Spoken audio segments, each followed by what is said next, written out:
Llegó a Berlín el avión medicalizado que transportaba al opositor ruso Alexei Navalny, quien se encuentra en coma inducido en medio de sospechas de haber sido envenenado. Tras arduas negociaciones, las autoridades de Rusia permitieron su traslado para ser tratado en un hospital alemán. Con la tasa más alta de contagios a nivel global y en medio de reclamos de reapertura económica, la pandemia de coronavirus sigue golpeando a América Latina. En Colombia, los sectores del turismo, la aviación y la hotelería exigieron una reapertura completa, mientras los decesos van en aumento, demandas que se replican en varias naciones de la región. Y los devastadores incendios en California se duplicaron y dejan al momento al menos 6 muertos, además de decenas de personas heridas y cientos de viviendas destruidas. El gobernador del estado pidió ayuda internacional a Canadá y Australia, además de a unos 10 estados de su país. Muy buenos días, bienvenidos a una nueva emisión informativa de France 24. Saludamos a nuestra audiencia, muchas gracias por acompañarnos. Soy Santiago Aristía y estas son las noticias. El avión en el que era transportado el líder opositor ruso Alexei Navalny aterrizó este sábado en Berlín, Alemania, para recibir tratamiento médico. Y es que el líder se encuentra en coma inducido y sus seguidores aseguran que fue posiblemente envenenado con un té que habría bebido en el aeropuerto de la ciudad siberiana de Tomsk. Los médicos rusos descartaron que haya sido envenenado, pero permitieron que sea trasladado. Los detalles los tiene Valentina Torres Sánchez. Así fue como el líder opositor ruso Alexei Navalny llegó al hospital de Berlín, en el que ya recibe tratamiento médico. Navalny despegó en un avión medicalizado desde Omsk, donde estaba hospitalizado desde el jueves, luego de desmayarse en el avión que lo trasladaba desde Tomsk a Moscú.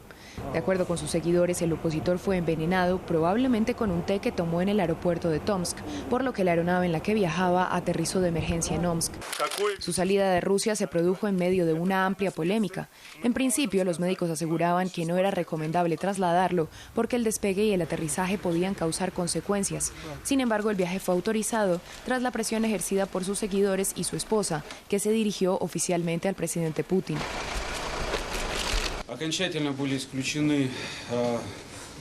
El diagnóstico de envenenamiento fue definitivamente descartado con base en análisis quimiotoxicológicos.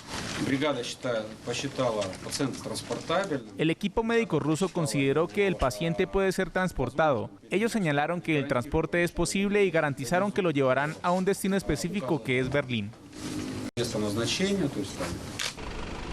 Según los médicos rusos, el estado del opositor se debe a un trastorno metabólico, versión que fue rechazada por su doctora personal. Tanto Francia como Alemania habían expresado su preocupación por el estado de salud de Navalny y se habían ofrecido a tratarlo. El opositor ya había sufrido un envenenamiento el año pasado cuando cumplía un arresto administrativo. Y permanecemos en Alemania, pero lo hacemos para hablar ahora de la pandemia de coronavirus en este país que en medio de un aumento diario de contagios registró más de 2.000 nuevos casos en las últimas 24 horas. La última vez que el número fue mayor a esta nueva cifra fue en el pasado mes de abril.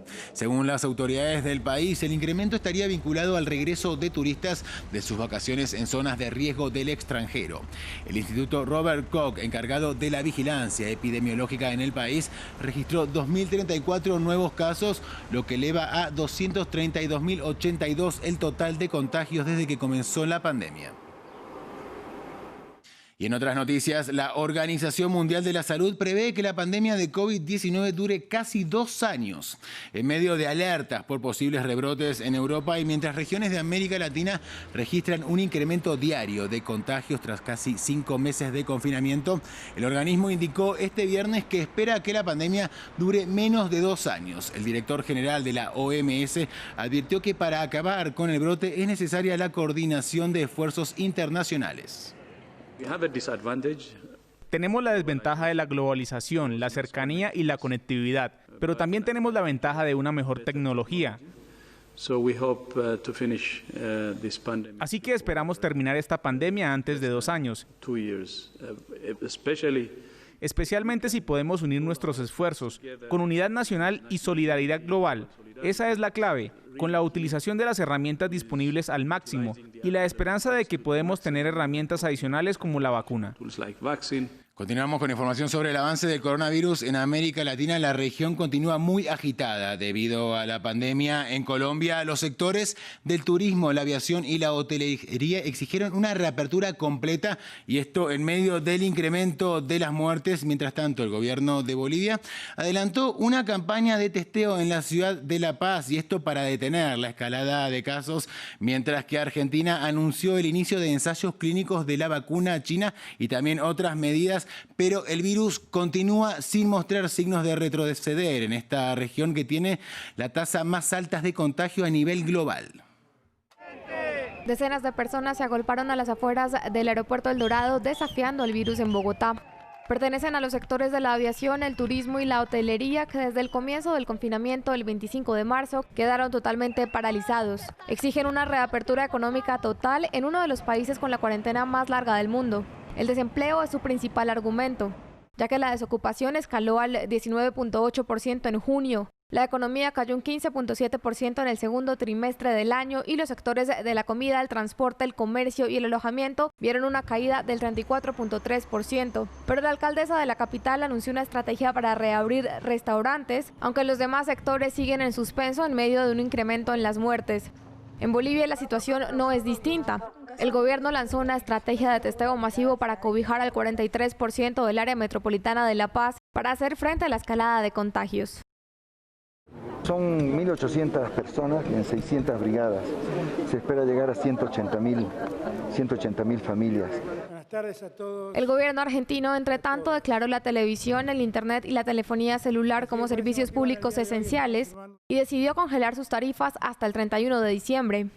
Ante las restricciones que la pandemia nos impone, nadie deberá resignar parte de sus ingresos en afrontar aumentos en los precios de estos servicios. Además, anunció que iniciará ensayos clínicos de la vacuna china, pero antes había informado que será el distribuidor, junto a México, de la prometedora vacuna de Oxford. Y tal como veíamos en este informe, la pandemia de coronavirus golpea con muchísima fuerza a América Latina, con 3 de las naciones más afectadas de todo el mundo, entre ellas Perú, la segunda más golpeada de la región, que se acerca ya a los 600.000 casos. Esta nación sudamericana está cerca de ser uno de los países con la tasa más alta de mortalidad, tras haber sobrepasado la barrera de los 27.000 decesos. A nivel global, el país es el sexto con más contagios y el noveno a nivel de decesos, según cifras de la Universidad Johns Hopkins. Y para conocer más de cerca la situación en Perú sobre el brote de coronavirus, vamos a comunicarnos con Ciro Maguiña. Él es médico infectólogo. Señor Maguiña, muchísimas gracias por su presencia en France 24. Preguntarle en primer lugar a qué atribuye, ¿no?, esta alta tasa de decesos en Perú. Obedece pues que el Perú país de una crisis histórica sanitaria de 50 años y eso paga factura, junto que el enfoque básicamente ha sido hospitalario y el enfoque comunitario es el que no se ha enfrentado desde hace semanas. El Colegio Médico, yo soy vicedecano del Colegio Médico, ha participado activamente en sugerencias del Estado, pero el control comunitario con pruebas, con aislamiento, etcétera, no ha funcionado en gran parte del Perú y eso explica la alta morbimortalidad. Ahora, ha trascendido que existiría un subregistro en Perú y que las víctimas mortales podrían ser más de 60.000. ¿Es esto así? ¿Usted maneja esta información? No, es al contrario. Creo que hemos ido sincerando en estas semanas y meses y las cifras que tenemos es prácticamente lo que ustedes tienen. Tal vez faltarán unos cuantos ajustes, pero es la realidad, digamos, sin exagerar, que se ha sincerado en las últimas semanas. Por lo tanto, enfrentamos consecuencias del sistema atrasado en todos los temas, igual que en América Latina, que no se salvan ni siquiera países desarrollados, y este coronavirus pues paga factura, como decíamos antes, y tenemos que insistir en el enfoque comunitario, que es vital para contener esta enfermedad, que es como una maratón que no termina prontamente.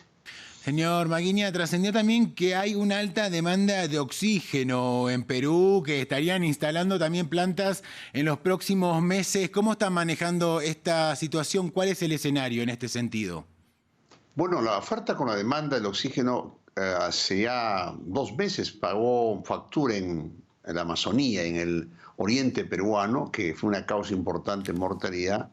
y gran parte del Perú ha sido afectado, pero felizmente la empresa privada, el Estado, está dotando en estas semanas un abastecimiento incluso en los municipios, que permite por lo menos estabilizar uno de los problemas graves que es el oxígeno, dado que no hay hoy día pues medicinas en el mundo, y la vacuna, que ojalá salga pronto, si bien va a ser una esperanza para el mundo, tampoco no es fácil para países pobres, siempre se queda en los países ricos, ¿no? Ojalá que la vacuna se reparta bien en la torta del anti-COVID, creo que es la demanda que hacemos, y creo que es injusto que la vacuna solamente se quede pues, en los países poderosos, y los ensayos van a permitir ver que la genética sirva para diferenciar que es resistente o no la vacuna. Ojo, soy optimista en ese sentido, pero realista en el tiempo. Ciro Maguiña, muchísimas gracias por esta comunicación desde la capital peruana con France 24.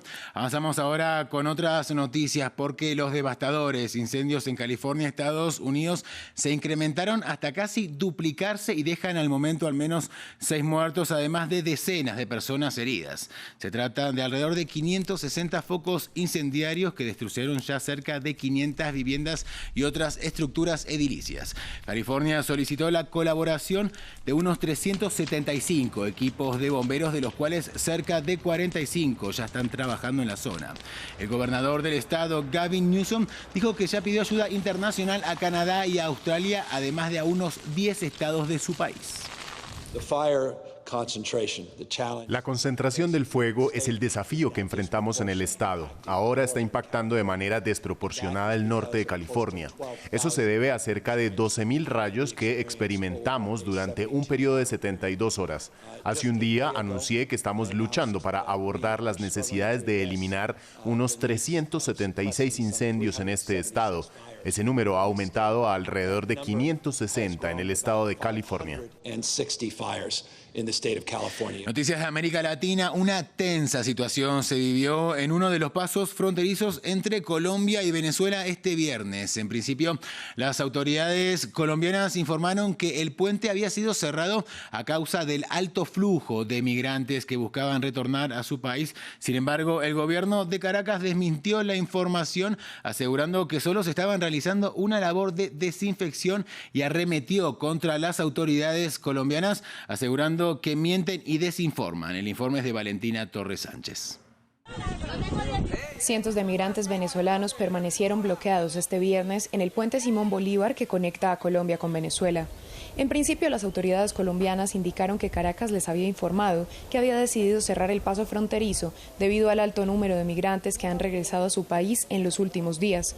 Tristeza, porque sentir que tenemos nuestra familia allá, y esa es la tierra de nosotros. Sentimos de tristeza, porque el presidente allá no le da la gana de que nosotros pasemos. Sin embargo, horas después, el presidente Nicolás Maduro arremetió contra Colombia y aseguró que en el lugar solo se estaba realizando una actividad de desinfección para prevenir más contagios de COVID-19. El gobierno de Colombia, en sus falsos positivos, mintiendo todos los días sobre Venezuela, mintiendo y mintiendo, dijo que hemos cerrado los puentes internacionales que unen a Colombia con Venezuela. Falso, quedaron como unos ridículos. ¿No? Sencillamente hubo una operación de limpieza que duró 2 horas y ahí mismo se restableció el paso tranquilamente. Todos los que estén sin tapabocas, búsquenlo, colóquenselo. Se estima que desde marzo, cuando Colombia declaró la emergencia sanitaria, unos 100.000 migrantes han vuelto a Venezuela y al menos 40.000 se encuentran cerca de la frontera, esperando que las autoridades de Caracas les permitan el reingreso a su país. Y al menos 11 personas fueron masacradas en Colombia. En la zona rural de El Tambo, ubicada en el departamento del Cauca, fueron asesinadas 6 personas en un ataque cuyos autores todavía no han sido identificados. Y más temprano, la Defensoría del Pueblo informó de la matanza de 5 personas en una zona rural de Arauca, capital del departamento que lleva el mismo nombre, fronterizo con Venezuela. Colombia, recordemos, se ha visto sacudida en las últimas semanas por varias masacres, en algunas de las cuales fueron asesinados menores de edad. Estas regiones del país están marcadas por la presencia de grupos ilegales que se disputan territorios para los cultivos de coca. Finalizamos de esta manera otra emisión informativa. Quédense con nosotros, hay mucho más en el resto de nuestra programación y en france24.com.